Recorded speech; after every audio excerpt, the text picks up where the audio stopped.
Hey everybody, welcome back to Magic Orthodoxy. My name is David and this is a Magic Review.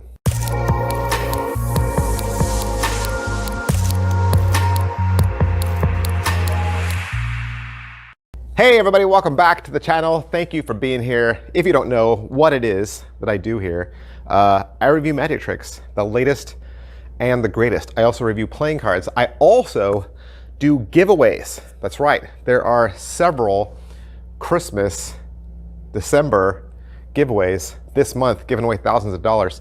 Make sure you're subscribed, man. Make sure you're subscribed and following so that you don't miss it. Today, interestingly enough, is a new trick, but it's an old trick. It's a new take, a new presentation, a new way to do a trick I reviewed previously. Today we're going to look at your favorite card from Lars-Peter Loeld and Masuda. So this is it's a card reveal, really, at its core. It's a card reveal. And it kind of has an invisible deck kind of feel to it, but not with a deck of cards. You don't need a deck of cards. All you need is this little acrylic block. You can carry this with you anywhere, and you can always do a card trick.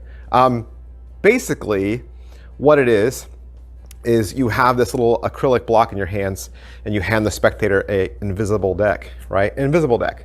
And through a series of questions, they're gonna narrow their decision down to one card, right? Choosing blacks and reds, choosing courts, numerics, you know, which suit down to Jack, Queen, King, you know, ace through 10. They'll pick their card, and then you turn the acrylic block around and their card is behind the acrylic. And they can see it as a photograph. As a photograph, you can hand the acrylic block to them. They can inspect it all the way around. It's clearly their card. Now, if this sounds familiar to you, I could say, well, is it what I thought? Yes, it is what I thought, because I reviewed Frozen in Time.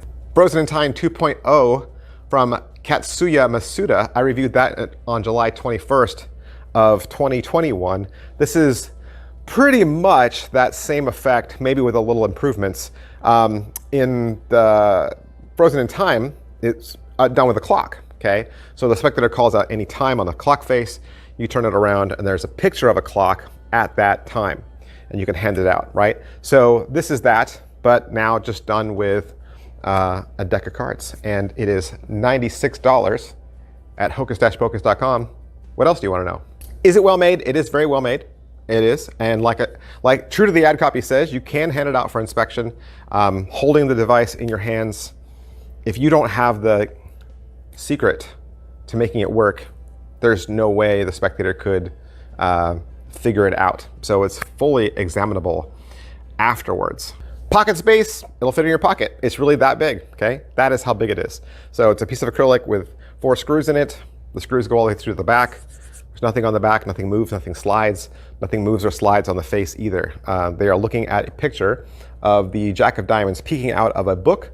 And then there's a flower off to the side, and that looks like some poker chips up here, maybe a deck of cards. So it looks like it's the bookmark in your magic book sitting on your desk. You could say, I took a picture of my desk at home when I travel. You know, this is a reminder of my home and my study and my office, and you know, this is my favorite card. Let's see if you can guess what my favorite card is. I mean, he doesn't do it in the trailer. He holds it like this as he's talking. But I think if you covered the card, you could certainly flash the face just so they could see briefly what we're talking about as you go to look at the back. As far as what's covered on the video, there's really 4. You're going to get a scannable link that'll take you out to YouTube. You'll have access to 4 YouTube videos. One of them is just the trailer, but there's a performance in that trailer. There's a 6-minute explanation file. There's a 2-minute file about how to handle the gimmick. And then there's a 48-second file if you find it difficult to operate the gimmick. Angles-wise, everything faces you, right? So you're holding it this way, staring at the image until they reveal their card. So through the whole process, you've got it facing this way until they say Jack of Hearts, King of Diamonds, Ace of Spades, whatever, right? And then you turn it around and do your reveal.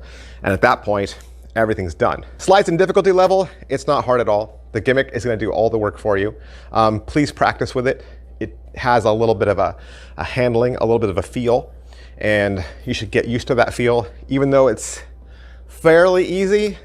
I wouldn't run right out and perform it until you've practiced a couple times, you know, just in your own room with the mirror. So yeah, there's a little bit of a knacky feel to it, but just you'll get used to it. Setup and reset. There's nothing to set up or reset. There's a gimmick, a second gimmick that goes along with the acrylic. That's something that you're gonna palm off, but it's very easily palm offable. Positives, I think between the two, I do like this one better. I like your favorite card better than Frozen in Time. It feels more succinct, it feels more compact, it feels more like solid, right? And I wouldn't have any problems handing it out, like I said. And it's a fun way to do the invisible card plot without a deck of cards. And certainly this could be something a card magician could use or a mentalist. Negatives, I think like I was saying earlier, there's just a little bit of a feel to making the gimmick go. The other thing I noticed about it was, let's say you're gonna hand it out to be examined. To hand it out, you have to palm off the gimmick, right? As you do that, there's a possibility that the reveal could change because you're moving the gimmick off, and that motion of moving it is one of the things that changes the gimmick from card to card. So there is that possibility that as you go to remove the gimmick, it actually changes the reveal. I didn't like that. The other negative is you're always going to be forcing court cards, okay?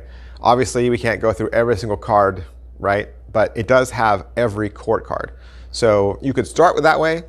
You could start that way. You could just say, I'll give you a hint, it's a court card, and then go from there. That would certainly narrow the questions down, you know, so that you'd have to go through as many questions.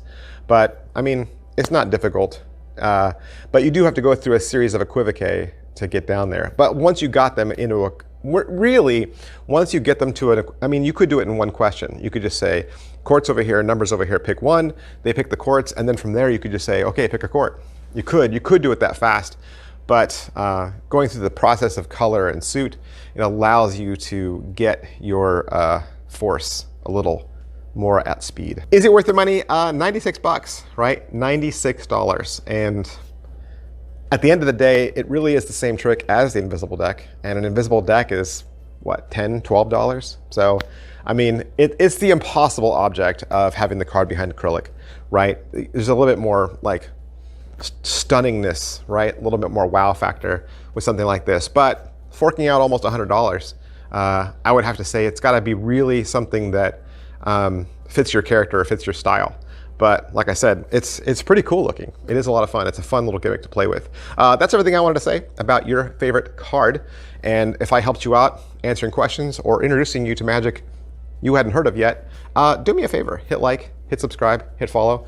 Push all those buttons that every YouTuber asks you to push. I know, YouTubers, they always ask you to push those buttons, but if I helped you out, that's only because you found my channel or you know about it. By pushing those buttons, you can actually help somebody else find this channel, and together we can help them. Sounds pretty cool. Hey, thanks for watching, and please go visit hocus-pocus.com. They got lots of great magic down there. Usually they carry stuff that no other magic store carries. Plus, they get a lot of personal resale items from auctions, and they have a lot of one-of-a-kind stuff, and they always are happy to answer any questions as well. Thanks, guys. I'll see you next time. Bye. Hey, do you want some more information about the t-shirt I was wearing in today's video? Sure. From my homepage, if you look up at the top, you'll see one of the tabs says store. If you click that, that'll take you to my Teespring merchandise. There, you'll see that I have a variety of different designs. There's more than one, so it's not just the shirt I was wearing today. And they're also at a large variety of price points, so there's something for everybody. Plus, if you click on a design that you like or that you're interested in, you'll also notice that you can select that shirt in different colors. So you're not locked into the color that you see in the graphic. And that means, of course, you can buy the same design in several colors. Now, I don't ask that you buy a shirt. You don't have to. That is not how I ask that you support me. But if you do buy a shirt, I want to thank you so much for supporting my channel, for believing in me. You guys are awesome. My fans are great. And I love it when you guys send pictures or you tag me on Instagram and you say, I bought a Magic Orthodoxy shirt. You have no idea how great that makes me feel, and just what what a lift that is in my day. You guys are awesome. I'll see you next time. Bye.